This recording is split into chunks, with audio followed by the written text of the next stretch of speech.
Яңалыклар чыгарылышы үз эшен башлап җибәрде. Студияда Алина Валиева, исәнмесез? Акульчевта 14, КамАЗда 2. Шәһәр предприятиеләрендә коронавирус белән авыручыларны ачыклыйлар.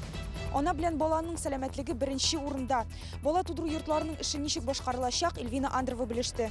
Күп функцияле үзәкләр һәм почта бүлекләре шәһәрдәшләрне кабул итүне дәвам итә. Әлеге учреждениеларда нинди профилактика чаралары кулланыла, Лилия Гатина ачыклады.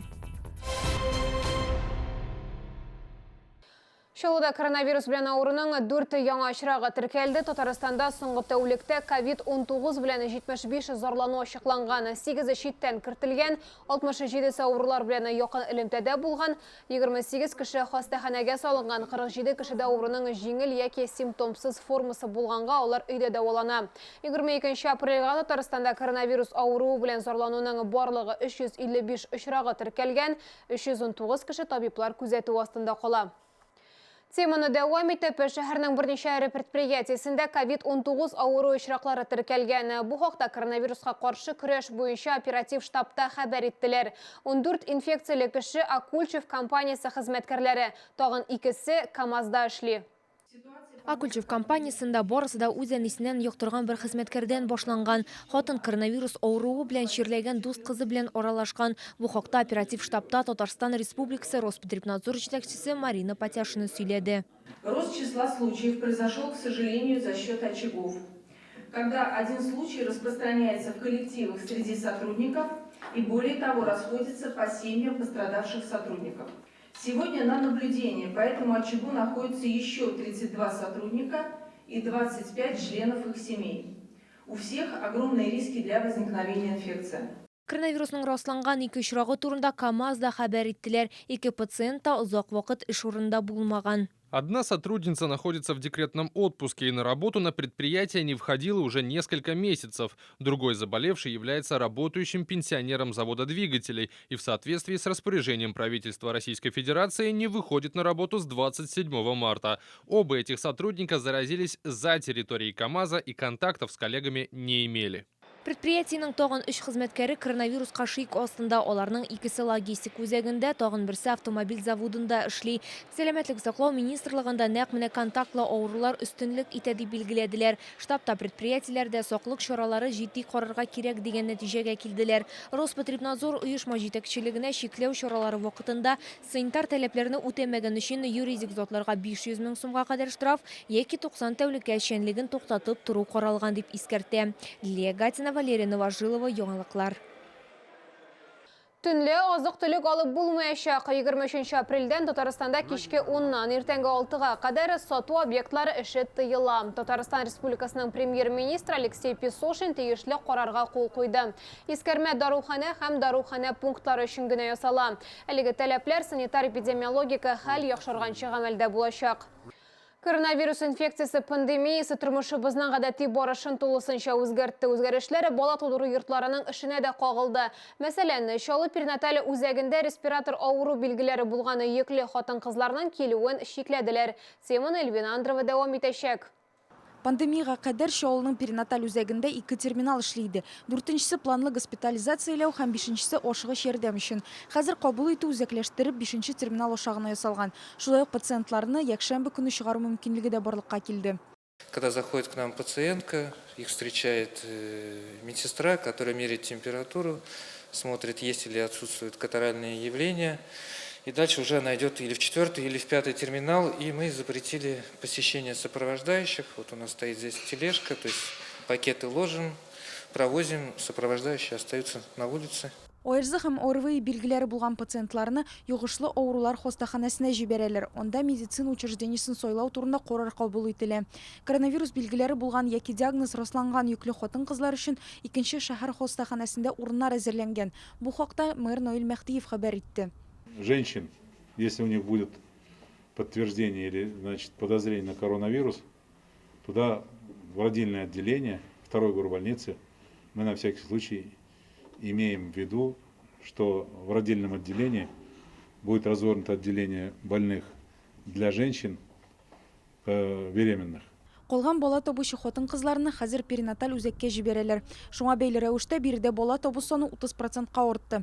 Монда ук медицина күрсәткечләре буенча йөкле хотыннар госпитализациядә уза. Шуны да билгеләп үтәргә кирәк, акушер-гинекологларга йөкле хотын кызларны планлы кабул итүләр кичектерелде. Бала көтүче шәһәрдәшләр поликлиникага сораулары булган очракта яки кичекмәсән анализ бирергә туры килсә генә мөрәҗәгать итә. Белгеч белән консультациялар телефон аша алып барыла. Эльвина Андрова, Сергей Вильданов, яңалыклар. Үз изоляцияга карамастан күп функцияле үзәкләр һәм шәһәрнең почта бүлекчәләре үз эшләрен дәвам итә. Эш вакытында биредә өстәмә профилактика чаралары үтәлә. Лилия Гатина теманы дәвам итә. Коронавирус таралу куркынычын киметү максатыннан шәһәрнең күп функцияле үзәкләре махсус эш режимына күчте. Хәзер гражданнарны алдан язылу буенча һәм медицина битлеге булган очракта гына кабул итәләр. Человек может записаться посредством обращения в колл-центр по номеру телефона 8 843 222 06 20, либо же зайти на сайт и записаться на удобное для него время. На сегодняшний день предоставляются услуги Росреестра.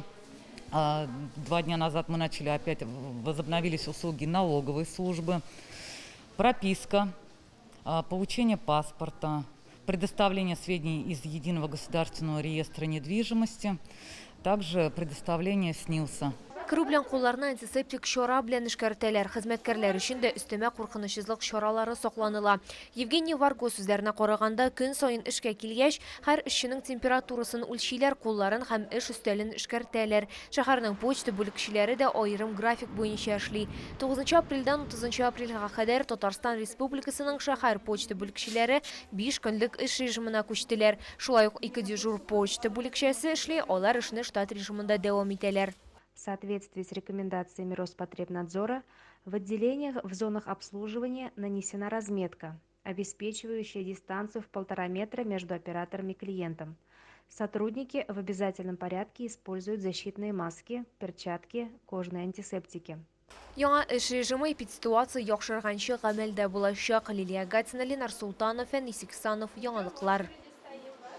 Татарстан фермерлары шәһәр кешеләренә авылда сезонлы эшләр тәкъдим итә. Пандемия белән бәйле рәвештә кайбер өлкәләрдә икътисади активлык кимү аркасында шәһәр халкының күбесе эшсез калырга мөмкин. Кешеләрдә сезонлы эш белән тәэмин итү мөмкинлеген исәпкә алып, Татарстан авыл хуҗалыгы һәм азык-төлек министрлыгы авылга җәйге эшкә 2020 чакыру игълан итте. Заявкалар бирү өчен башлангыч форманы тутырырга кирәк. Татарстанда кооперацияны үстерү буенча компетенцияләр үзәге хезмәткәрләре һәр мөрәҗәгатьне аерым карап, тиешле вакансияны сайларга булыша.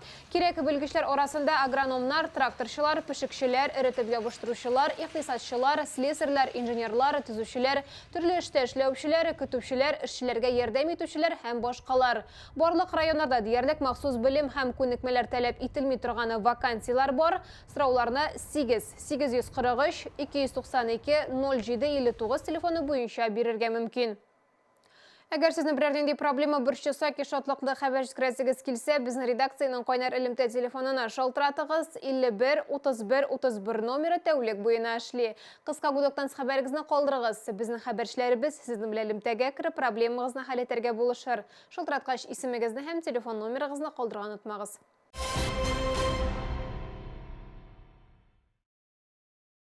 Шәһәрдәшләр онлайн конкурста катнаша ала. 20 апрельдән шәһәр укучылары советы җиңү җырлары онлайн акциясын башлап җибәрде. Катнашучыларга сугыш еллары җырларын үз гаиләсе белән башкарган видеога яздырырга кирәк. Аннан соң Инстаграмга яки ВКонтакте социаль челтәренә 75 песни победы хэштегы белән урнаштырырга яки шәһәр укучылар советы почтасына җибәрергә кирәк. Иң яхшы видео язмалар шәһәр укучылары советының рәсми аккаунтларында урнаштырылачак. Онлайн акциядә теләгән һәркем дә катнаша ала. Шолы зоопаркында беренче тапкыр дөя туу хакында хәбәр иткән идек. Хәзер аңа ай ярым. Бу вакыт эчендә Тулпар ат спорты мәктәбе җитәкчеләре хайванны фотога төшерүдән тыелганнар, чөнки дөя көчсез хәлдә булган. Туганда аның үсеше нибары 122 см, авырлыгы 40 килограммны тәшкил иткән. Хәзер дөя ныгый һәм зоопарк аны шәһәрдәшләргә күрсәтергә әзер. Дөягә исемне ат спорты мәктәбе хөрмәтенә Тулпар дип биргәннәр. Зоопарк директоры сүзләренә караганда, хайван үзен яхшы хиситә һәм төрле ризык белән туклана. Бүгенгә шулар. Мин Алина Валиева сезнең белән сау булашам. Игътибарыгыз өчен рәхмәт. Сәламәт булыгыз. Сеть салонов красоты «Креатив» работает для вас. Мужские, женские, детские стрижки и многое другое.